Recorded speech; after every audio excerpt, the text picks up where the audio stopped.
Hi everyone, my name is Reclaimer, and I'm here today to take over TheBritishRunner's channel. If you don't know who I am, then allow me to give you a small introduction. As I said before, my name is Reclaimer and I run the YouTube channel known as reclaimergaming. Over on my channel it usually consists of what if scenarios that I myself wrote based around the vast Halo universe. So if you're a fan of Halo and what if stories, then I might just be the one hidden little gem on the internet that you've been searching for. In this collaboration, TheBritishRunner and I have decided to place our favourite characters into the other's universe. So if you're missing your standard host of the show, go over to my channel, reclaimergaming, where you can find his video on the matter. Anyway, I'm not going to keep this intro going too long, so here we go. An elite falls to the floor. The sound of a bulldog's shells can be heard following the body thumping onto the ground. Well, that's the last of them. Good job, Chief. I think we might actually be running out of banished forces. A cheerful voice states over the MasterChief's Mjolnir. He had just finished clearing a banished camp and freeing the USG POWs that had been captured days ago. John looks around the now diffused battlefield. Plasma scars on the ground seem to seep smoke into the air. Rescued Marines pick up what little weapons remain around the rocky field. Chief replies, "Unlikely." He pumps the bulldog, sliding a fresh cartridge into the chamber. "Come on, show a little optimism. I've already lost count of how many you've killed just today." John knew that she was lying. If he really wanted the numbers, all he had to do was ask. The smart AI paired with John probably has the numbers of not only how many he's killed since they've been together, but how many he's killed on record over his entire time in service. By now, it had to be in the millions, or maybe it's even billions. He never tried to count. He's pulled away from his thoughts, as the jolly, light-toned voice of Cortana brings him back to reality. Okay, maybe I do know, but still, the amount is nothing but inspiring, hence the optimism. Now let's get out there and find some more. A Marine with shredded gear and armour walks over to the Master Chief. It's clear he had been treated horrendously under jurisdiction of the banished camp. The Marine rubs his shoulder. Out of pain from an injury or just nervousness, John wasn't sure. He simply stands, looking down at the man. "Thanks, sir. Wasn't sure we was going to last much longer. I heard they've been hunting us down all over the ring." With a calm voice, Chief reassures the Marine and his squad. "Regroup at Alpha Site. You'll be safe there. I've marked a waypoint on your helmet's hood. It's a few clicks north. Make sure to stay out of sight. The Chief and I still have a few more banished to pay a visit." It was unremarkable just how similar she is to Cortana, or the original Cortana, the one that had brought him here in the first place. He tried his best to move past being partnered with another Cortana model, but most of the time it seemed to only remind him of the past scars that now weighed him down. But he had to give it to her. She was just as bright and charismatic as Cortana herself, maybe even more so. And after working together on Zeta Halo for some time now, he couldn't find a fault with her. She helped immensely on the ring. The Marine nods his head at the Master Chief, and they all begin a path north. John watches on for a few seconds as they disappear over the hill into the tree lines. As he turns around, a warning light flashes over his Mjolnir's heads-up display, with Cortana quickly following up the message, trying to make sense of the situation. "Slip space rupture detected, Chief. Eyes in the sky. Let's see if it's friendly." The cheery tone once again dispersed optimism. The Master Chief's golden visor reflected the starlights as a blue wormhole appears above Zeta Halo. After a few seconds, a ship reveals itself, and the blue wormhole vanishes as quickly as it appeared. It took only a fraction of a second for John's eyes to adjust to the light. In orbit, amongst an orange-kissed sunset, showed a ship of grey colour with blue lights seemingly plastered along the hull. "Well, that's odd," the AI announced in confusion.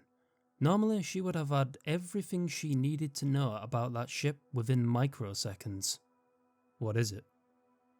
Cortana answers the question whilst simultaneously trying to determine more about the vessel and its origin. An AI could multitask at far greater efficiency than any man. Well, that's just it. I don't know. I have access to a database of the Covenant fringe species ships, and it's certainly not them either. Fascinating. She cross-referenced the size with all spacefaring species, but nothing could be revealed. The vessel was unknown on all databases. A startled voice over the comms joins in the conversation. The display in the MasterChief's HUD reads, Pelican Echo 216, Fernando Esparza.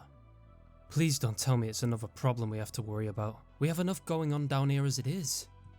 Fernando Esparza was a skittish man at times, and one of the few survivors found by the Master Chief. Although at first thought to be somewhat of a coward, Chief learned that Esparza was actually just an engineer, not a soldier.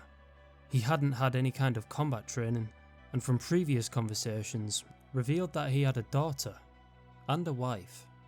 Although John managed to discover that himself after finding a recorded message from his family in the hands of an elite Spartan killer. Chief had since grown rather protective of the man. Cortana replied to Esparza's distress. Well, actually, we might be in luck. I'm picking up what looks to be at least one human life form. There's other thermal signatures, but by looking closer, it could just be fires on the ship. I'd need to get closer to determine the details. The 216 call sign flashes once again in John's HUD. Well then, maybe that's our ticket off this ring. It definitely has a working slipspace engine. Chief watches the ship in the sky intently, waiting for any kind of dropship to evacuate the clearly damaged vessel. But nothing happens. All of a sudden, the lights that seemed to coat the ship diminished, flashing slightly before completely depleting. Well, that's not good. We should get up there, Chief. Maybe whoever's up there could give us a little insight into what's going on in the rest of the galaxy. Cortana's optimism turned to excitement. The possibility of extra knowledge is electrifying. He had to admit, this unknown ship could uncover what's been going on in the colonies for the past 6 months, and could be a good mobile headquarters for the remnants of the UNSC Infinity. It could give them a huge advantage over Atriox's forces. I need a ride, John stated with intent. Way ahead of you, big guy. I'm on my way. The Master Chief stood in the Pelican's passenger bay. The quiet hum of the engines sounded almost soothing in the vacuum of space. Even through the Mjolnir, he could feel the vibrations in his chest. He noticed his heartbeat almost complementing the sound in his ears. It was steady, but slightly elevated. He had to admit, he was somewhat anxious. The ship was a very strange vessel, and it only seemed more alien the closer they got. He watched the flight towards the docking bay, using the Pelican's cameras within the Mjolnir's heads-up display. The ship was eerily dark. He wondered if the ship still had any pressurized cabins. If the power was out, then it must be void of oxygen. Maybe even artificial gravity too. A tired voice pulls him from his wandering thoughts. Alright, we're here. Dropping the ramp now. A hiss of the decompression cycle revealed that the docking bay was indeed a vacuum. If anyone was waiting for them, they'd have to be sealed up. Make sure you're stocked up before you head out. There's a Breacher 75 strapped up back there for you. John looked to his left and above the passenger seats that lined the Pelican walls. As described, was a Breacher variant of the BR-75 battle rifle.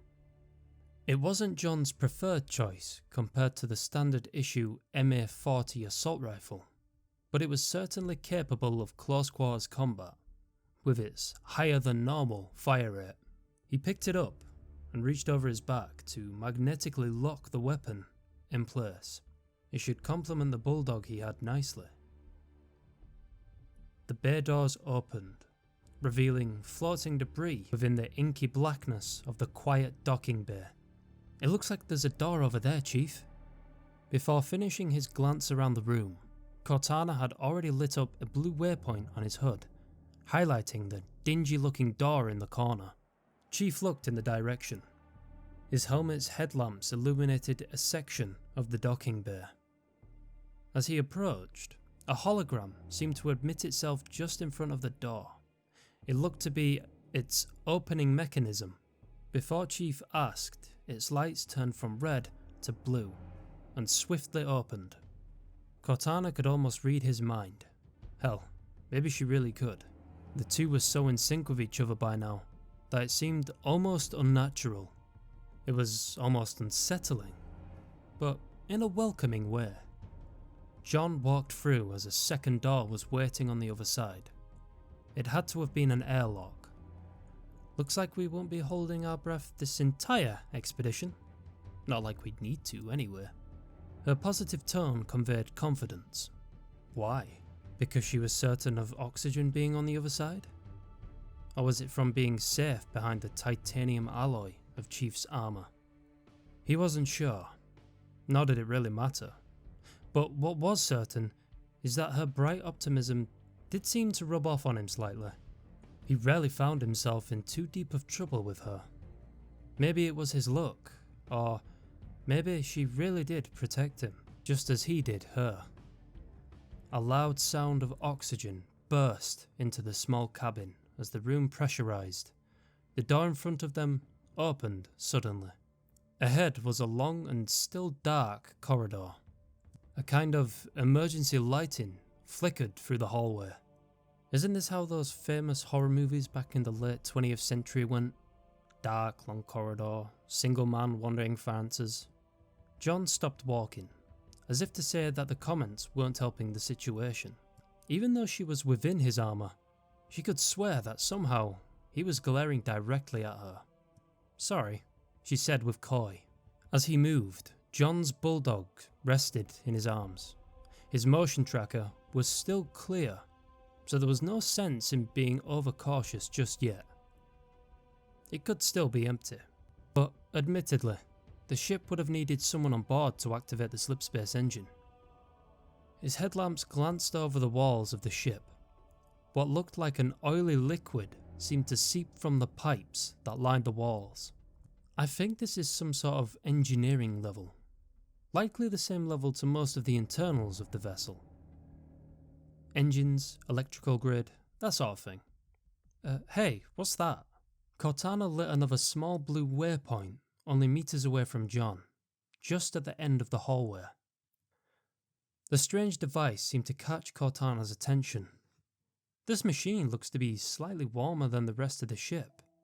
It may have been used recently. What is it? Unsure. It looks to fit a human-sized person, no offence. Cortana's small hit had clearly been a jab at John's size. His stature was far too big to fit into the small booth due to his Spartan augmentations. I wonder what it does. At least whatever it is, it's definitely human. Unless you know of any other alien race with the same figure. They both knew that the answer to that rhetorical question was a no, besides only one Covenant fringe species known as the Yonhet. But even they had their distinctive differences. This ship, it's of human origin? John asked, half expecting the right answer. The odds are certainly in our favour so far. A white pulsating dot appeared on the Mjolnir's motion sensors. John's face lit up in rhythm behind his visor. Usually, the motion sensor would have two colours, yellow and red. Red would indicate an enemy, such as the Banished, and yellow being friendly, such as UNSC personnel, but white would only appear when a heat signature couldn't be verified, likely meaning that the contact hadn't been registered. This happened a few times down on the ring as John catalogued wildlife. Those that he considered dangerous would be marked red. Those he would deem harmless would be yellow. Unregistered was a 50-50 chance, but given the location, precaution was best to follow. It appeared to be coming from the hallway behind them, just where he had come from back towards the airlock. He turned, swinging his bulldog into position. Nothingness met the barrel. The dot seemed to crawl towards him at a walking pace. It was only meters away. There wasn't even a sound. It had to be a small rodent of sort. "It's showing coordinates directly above us," Cortana said with concern. John looked up, expecting to see a small critter skitter through the vents. His headlamps reflected unblinking eyes back. The vent separating the two apart was torn open as a humanoid creature fell to the ground just where the MasterChief had stood moments before. He had since dived to the side, giving himself some distance between him and the creature. The distorted and bloody face of what looked to be human gargled a scream as it began a charge towards John with its massive, sharp appendages that protruded from its arms. A blast of buckshot rattled through the hallway, hitting the undead nightmare. It stumbled back. The shot only seemed to stagger it, not damaging the body. After a swift pump of the bulldog, John unloaded a steady barrage of concentrated shrapnel, peppering the body, only for an angered scream to ring out. One of the sharp sword-like appendages had been obliterated, falling onto the floor with a clash. Another shot of the bulldog, this time to the face, lights the dark corridor up once more, and a dead man's click follows soon after. John's drum was empty. He backed up, giving himself more room for the oncoming slayer. It dragged itself towards him with an unnatural determination. With the speed of only a professional super soldier, a full drum was back in the shotgun, and Chief pumped a shell back into the chamber. Before the next shot could be projected, the doors behind John opened, and 3 distinct blue lasers shined around John's shoulder. A blast of an uncertain material shreds into the flood-like creature, and a mangled leg falls to the ground. Before the creature could make any more advances, 3 more shots rang out, hitting all remaining appendages and turning the attacker into chunks of now unrecognisable human body parts. The threat had been neutralised, and the motion sensor was clear, except for an uncomfortably close white dot that now stood behind him. John turned around, and a man with a strangely industrial-looking helmet points a crude-looking pistol at him. His armour looks to be mounted over some kind of engineer's overalls. "Okay, what was that and who are you?" Cortana speaks, but only into John's helmet, as if asking the question that had already manifested into his head. Another few seconds of silence goes by, and the man holsters the strange weapon. The helmet atop the engineer began to fold back, revealing a middle-aged man with grey hair and a slight beard. He finally broke the unsteady silence. "Who are you, and how did you get here?" The curious Spartan answers in turn for answers to his own questions. "MasterChief, Petty Officer Sierra 117 of the UNSC Infinity. I arrived in one of the ship's docking bays via air transport." The man had a confused look on his face. Clearly, he hadn't been expecting anyone. "How? We're in the middle of nowhere." "Your ship arrived in orbit via slip space roughly 20 minutes ago." "What? You mean shock space?" No, that can't be right." The man begins a steady jog towards one of the previously locked doors within the corridor. It opened, revealing a room with a large viewport. The halo could be seen below, and other banished ships at the same altitude seemed to be making their way towards them. Where are we?" The engineer points down to the halo, clearly shocked by a landscape of rocky hills and mountains atop a ring-shaped world. "Don't you think it's our turn to ask a question?" Cortana pressured Chief, infatuated by the man's reaction to everything. He has to be a civilian. Perhaps he's been under cryo for some time. "What's the purpose of this ship? Where are its crew?" Before he could get an answer, Cortana cuts in, emitting her voice through Chief's Mjolnir speaker system. "Was that the flood?" The engineer clearly seemed a little shaken, and these questions only seemed to confuse the situation. He turned back around, facing the 7-foot-tall super soldier. "The flood? I don't think so. I'm so confused. I thought..." The sentence is cut off as the ship rocks harshly, The two steady themselves. Something had just impacted the ship. They both look back out the spaceport and see banished ships intercepting the stranded vessel. Boarding crafts had begun to hitch onto the ship like ticks. We need to fight. Whatever's on here is dangerous. The banished can't reach it. The older looking armour on the engineer extends itself back over his face. A blue light emits between the slits of the helmet. Banished? Some kind of terrorist organisation? Cortana answers the question. Not exactly. Just stay close to the chief and you should be fine. A panicked Fernando rattles over the comms of Chief's Mjolnir. Chief, they're outside my Pelican. Elites trying to pry themselves through the bay doors. The sound of plasma fire hitting metal could be heard over the transmission. On my way, without a hint of hesitation, John began a steady pace back down the hallway towards the airlock. The door opens and he steps inside. His previously slung battle rifle now rests in his hands. The engineer followed suit. Not sure if he could trust the soldier. He did seem to help with the necromorphs. Maybe it wasn't such a bad idea, staying close. There's someone else here? Isaac readied his pistol as he stepped into the airlock behind the MasterChief. Affirmative, John replied sternly.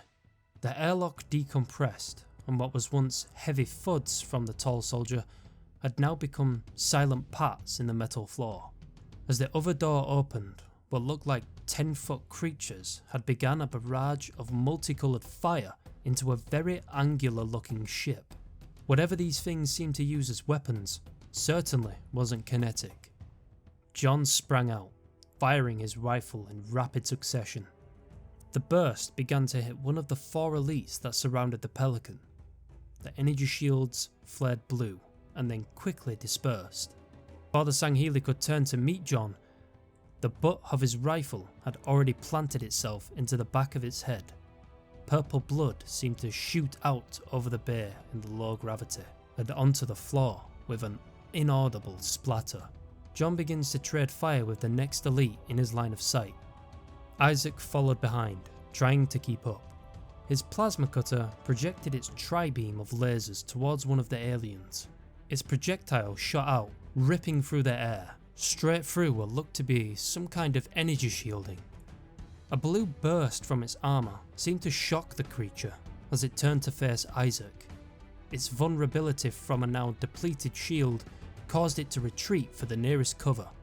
It knew that a perfectly placed shot could kill it, and with perfect timing, a burst from the soldier's rifle blasted into that alligator-like being. Its body slowly bounced across the docking bay before coming to a halt. Isaac looked at the MasterChief. The golden visor nodded, and Isaac did the same. They had both clearly realised that the combination of the two weapons could devastate aliens rather efficiently. The remaining 2 elites had now both turned to face them. Isaac jumped to his left behind some debris for cover, letting out a shot from the plasma cutter mid-air, tearing through the alien shieldings. As he hit the ground, the quiet but distinctive burst of the MasterChief's rifle rang out. Only one stream of plasma remained, peppering the debris Isaac crouched behind. John grappled the elite. Clearly distracted, it turned to face the demon. The plasma barrage changed course as Chief slinged himself towards the Sangheili. Isaac stood and fired another shot from the cutter.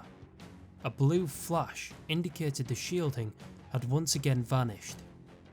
John thudded hard against the elite, knocking it across the room. It landed against the Pelican. The hit vibrated through the bird, slightly knocking it. "Easy there, big guy," Fernando shouted over comms. The bruised elite lied against the closed ramp of the Pelican, its body mangled and its bones broken. The 2 humans walked over, watching it as it clutched its wounds. It reached for a plasma carbine only meters away from itself.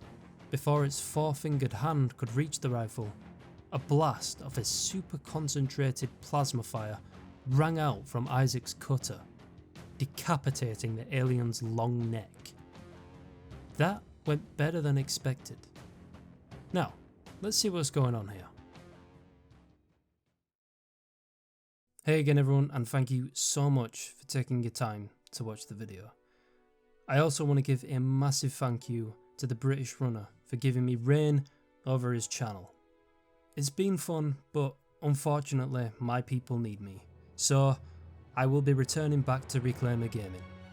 If you enjoyed and want to see more like this, then head over to my channel and subscribe.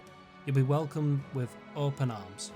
And if you enjoy what TheBritishRunner does here, then definitely leave him a like and maybe a comment, and subscribe to see more great videos in the future. Alright, I'm gonna get back to the Halo universe before I break the multiverse or something. Peace.